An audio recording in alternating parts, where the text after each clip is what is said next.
In the shadows of history, there are diseases that did more than kill. They reshaped civilizations, rewrote beliefs, and exposed the fragile nature of humanity itself. One of them emerged suddenly, spreading fear across a continent that believed it understood the world. But this time, it was wrong. At the end of the 15th century, as empires expanded and oceans were crossed for the first time, something invisible traveled alongside explorers and soldiers. It did not arrive with armies, yet it conquered faster than any of them. It did not carry weapons, yet it destroyed bodies from within, slowly, painfully, and without mercy. No one knew its origin. Nations blamed each other. Fear turned into stigma, and stigma into silence.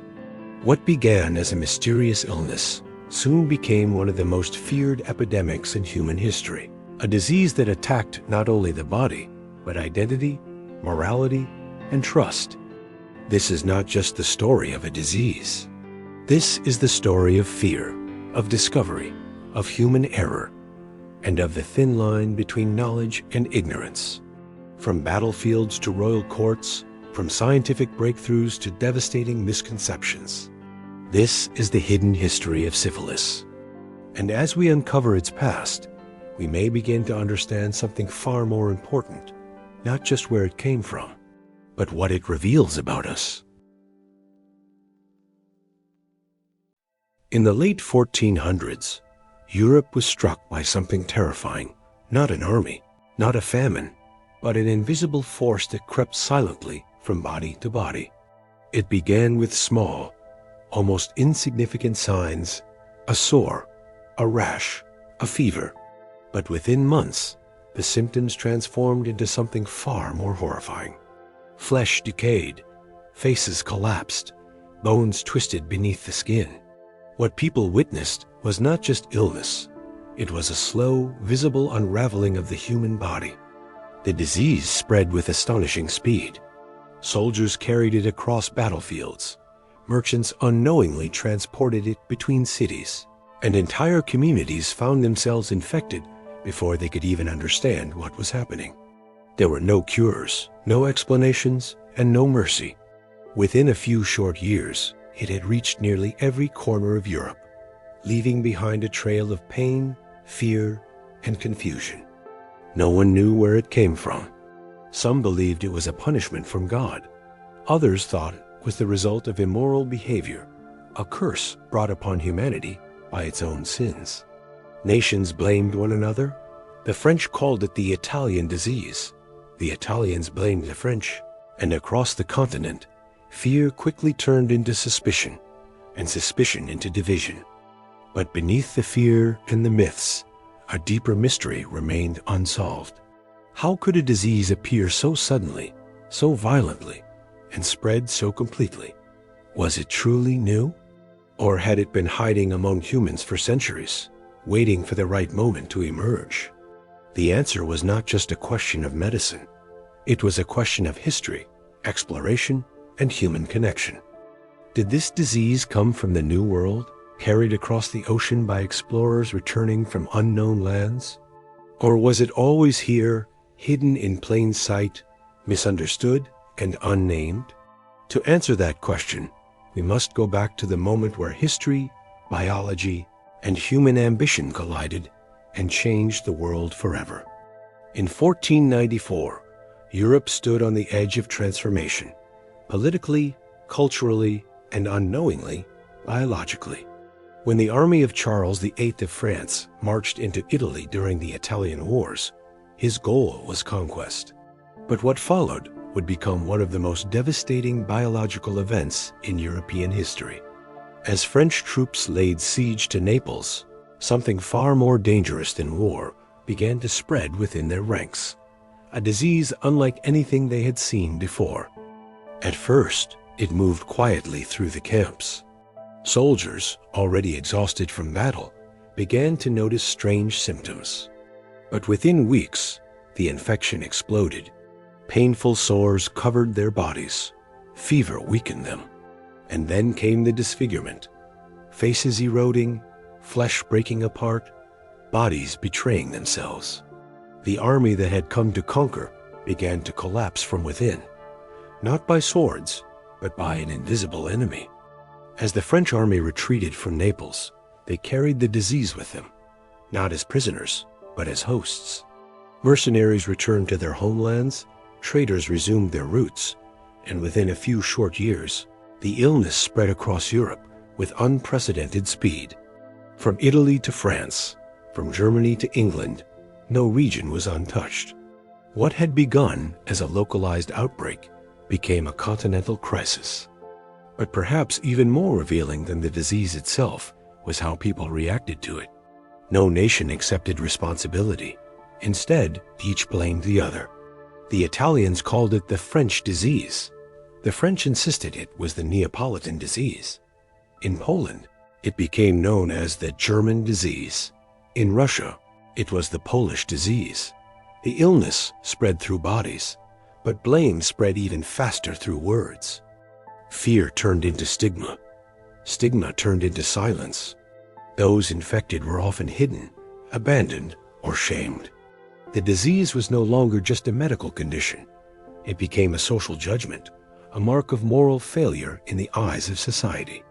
And in that silence, in that fear, the disease found the perfect environment to thrive, spreading not only through contact, but through ignorance.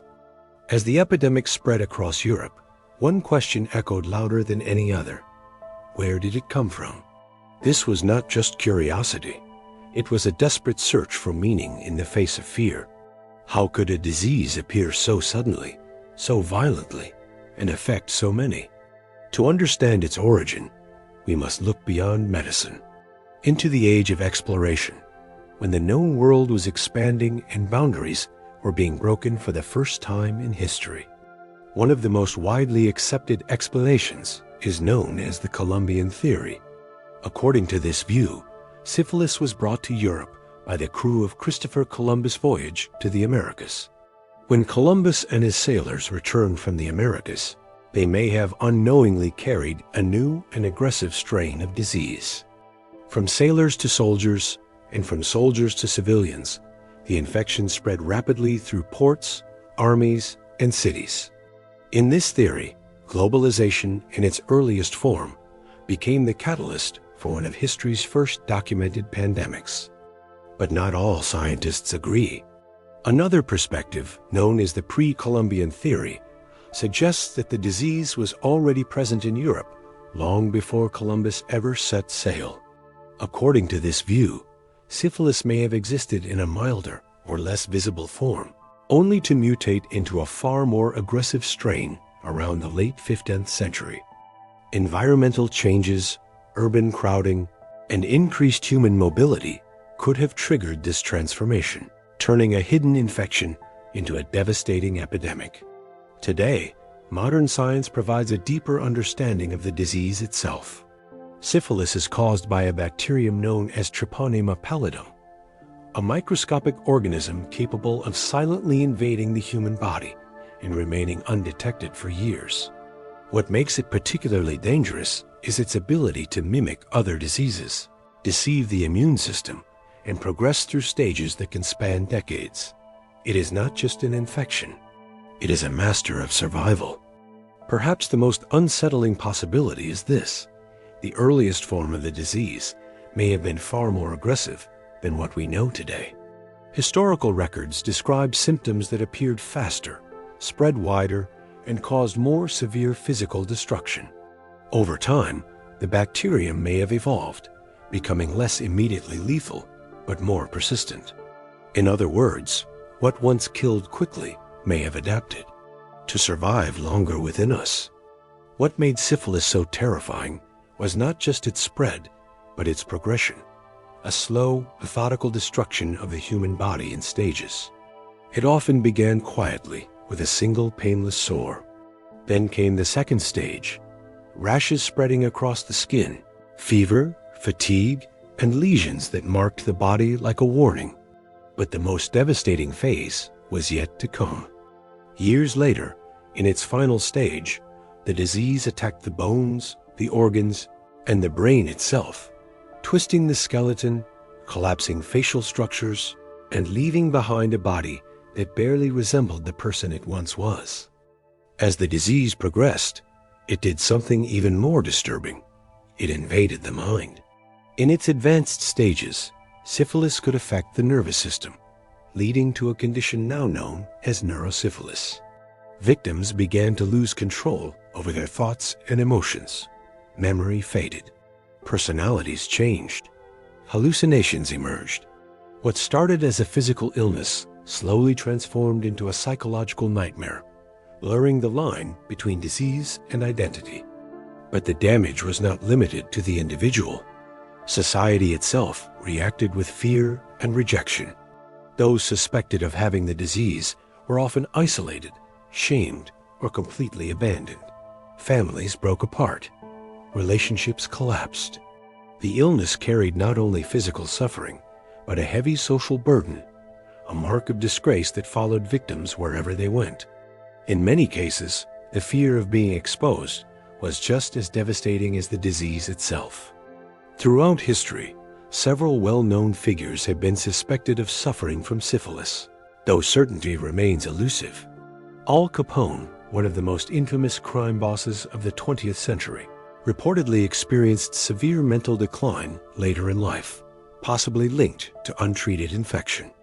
Similarly, the philosopher Friedrich Nietzsche exhibited symptoms of neurological collapse that some historians associate with the disease.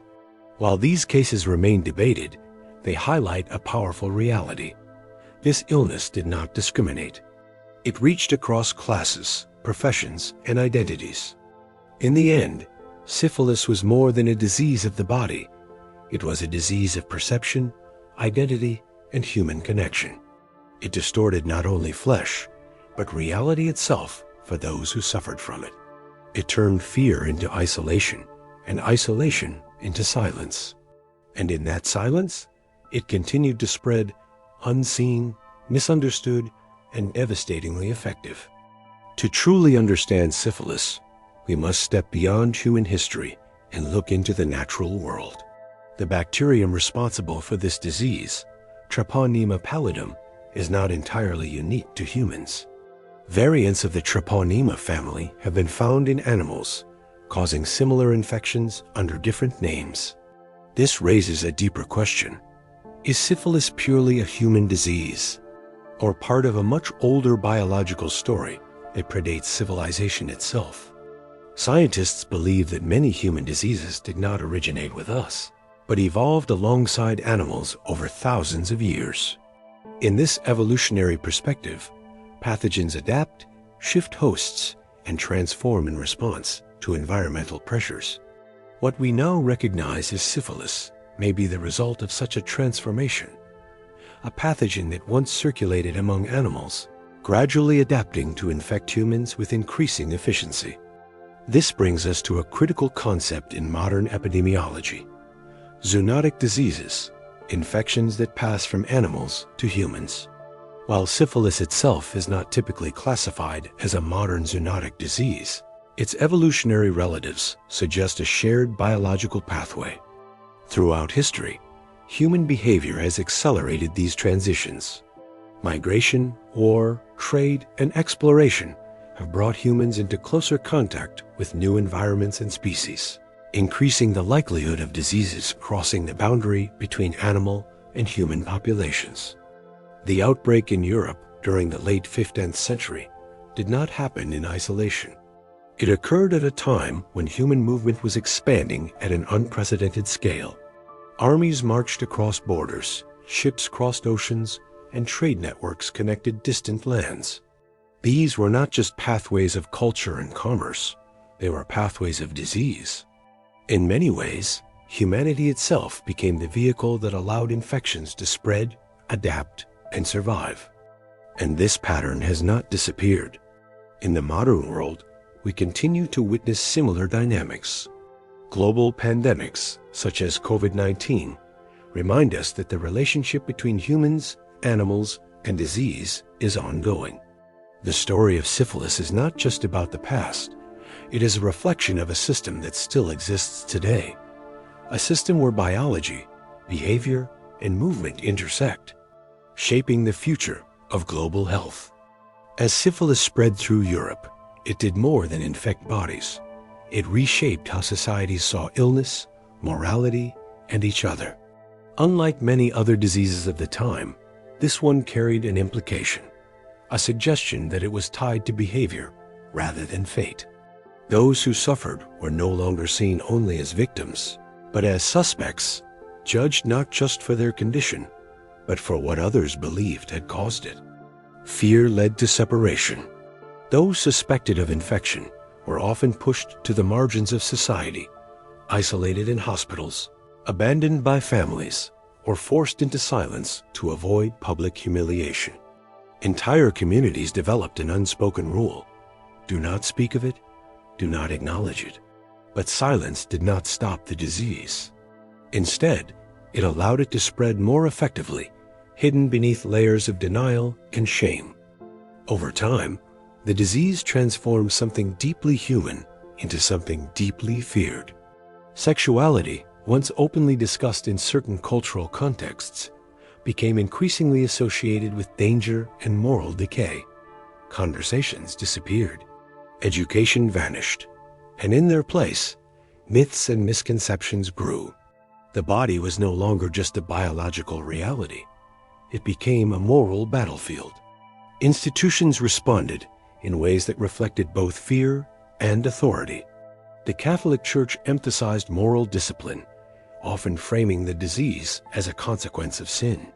Governments, on the other hand, introduced regulations aimed at controlling its spread, monitoring behavior, enforcing quarantines, and in some cases, policing entire populations.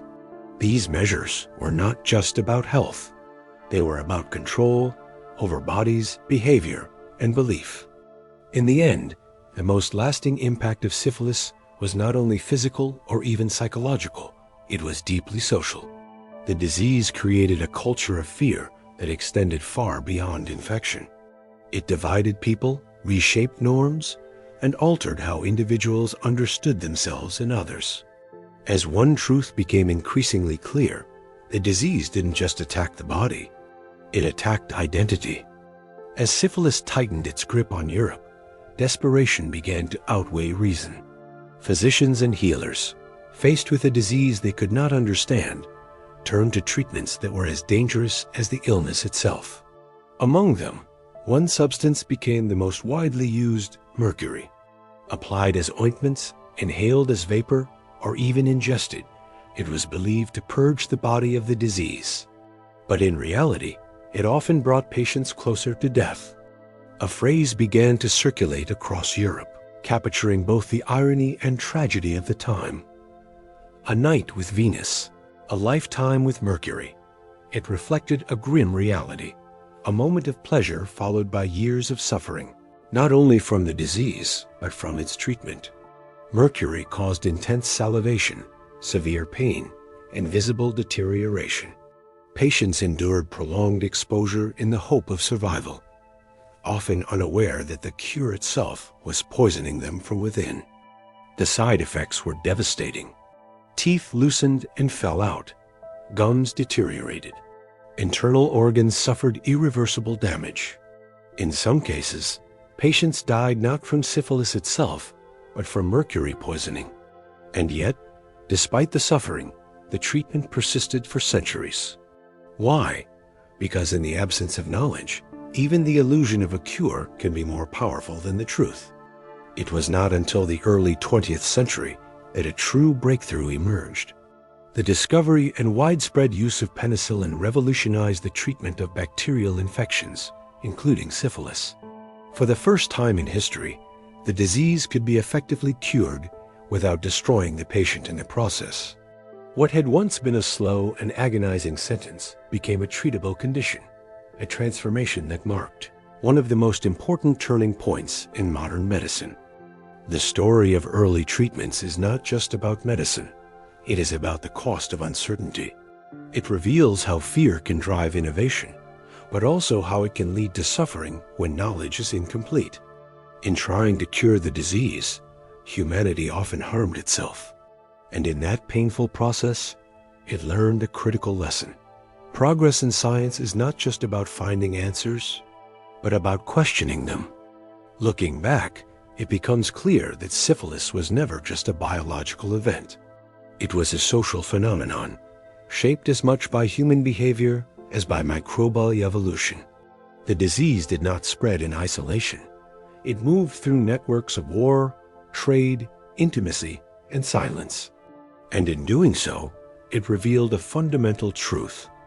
Diseases are not only carried by bodies, they are carried by societies.